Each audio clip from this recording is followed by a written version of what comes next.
What's up, everyone? I'm here with Anthony Pretty Boy Taylor. Anthony's fighting Tommy Fury this weekend on the Jake Paul versus Tyron Woodley card. Anthony, first off, thanks for doing this. And second, your Twitter bio says that you're likely to beat me up and take my girl. So I guess my question would be, if this interview goes well, am I exempt from that treatment? Absolutely, man. You get a pass. Definitely Thank get a you. pass, depending how hot your girl is. Okay. I assume Tommy Fury is not going to get the same treatment. Absolutely not. He's definitely getting the VIP treatment. So you started, what's interesting about you started your career, your MMA career, with a record of 2-5, and then you rattled off five straight. You even won a title. So what kind of changed for you to rattle off that type of win streak, and are you done with MMA? Um,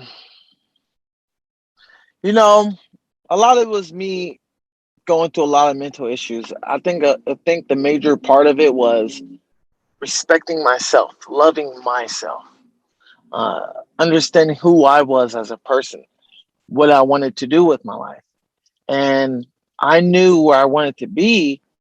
I just needed to set goals to get to where I wanted to be. And when I did set those goals, I turned them into, so I had my goals and now I set them to mini goals where they're very attainable goals, nothing out of reach. So by doing that, I was able to definitely battle and beat my demons. Well, most likely, AKA myself.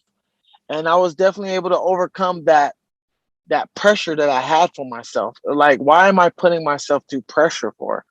I'm my only worst enemy. Anybody's their own worst enemy.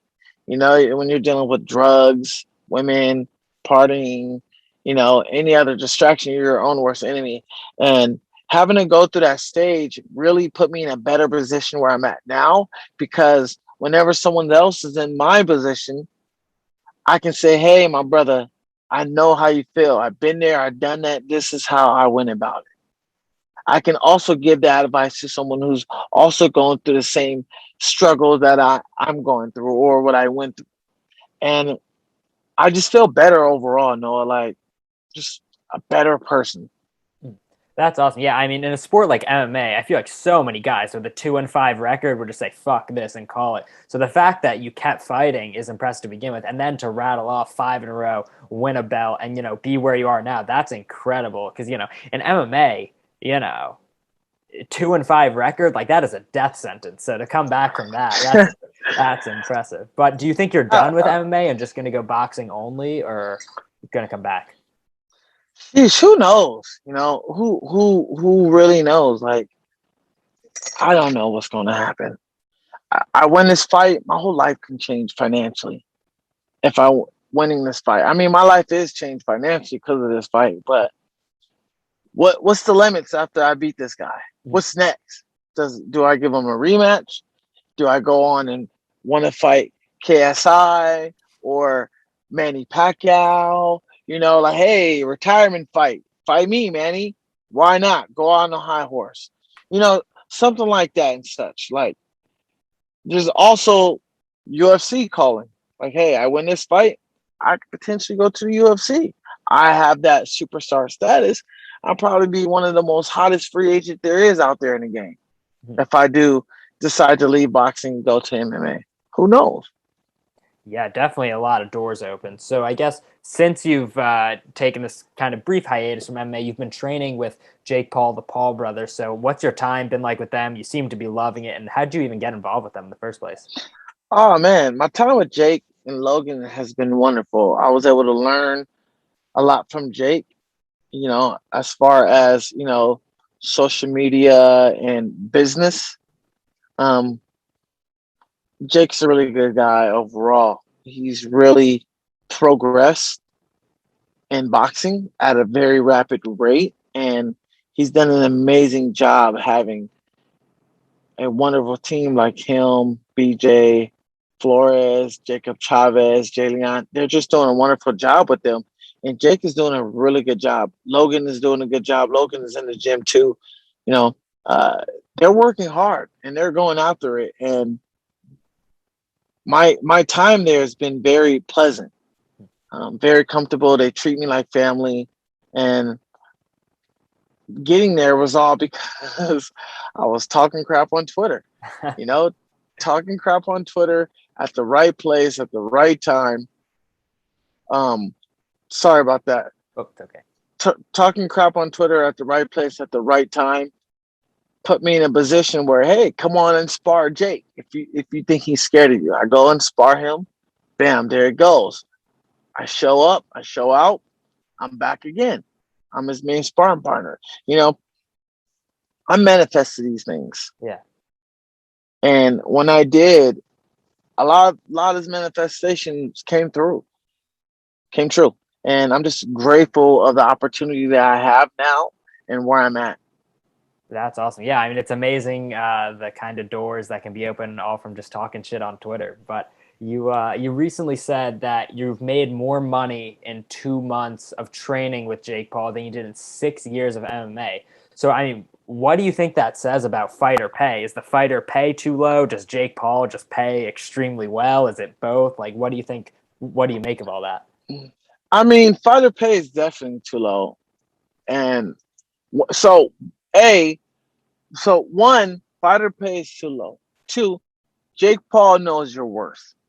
You know, he knows what you're really worth. You sacrifice your body for so many years, and you're still getting paid $500 to $1,500 a fight. You know, so I mean, it's ridiculous. But over time, someone has to say it. Not I. I'm not into UFC, so I can't really speak on what the UFC does. You know what I'm saying? I can't speak on what's their payout because I'm not on their payroll. I'm not on the roster. That's something where I want to be. That's like a future, employer for me. You know, I can speak out on Bellator, because I fought for Bellator in small organizations. Like, I made decent money with Bellator, but not to a point where it's like, oh my goodness, life changing money. Mm-hmm. I made a solid living where I'm at, and let's say you're going to make more money. You'll probably make more money a year working at McDonald's than you are fighting, honestly, in the Bay Area. I tell you that when it comes to MMA. When you're dealing with MMA fighters, just in general, if you're not in the UFC, it can be tough. But MMA fighters are the brokest professional athlete in the game. Wow. Yeah.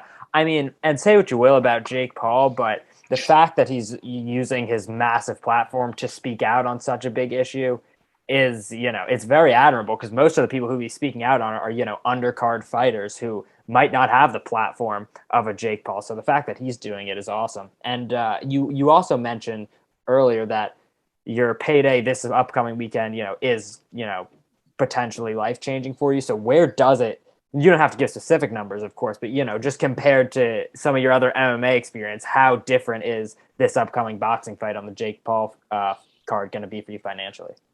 This triples my pay that I fought for Bellator. Let's say that.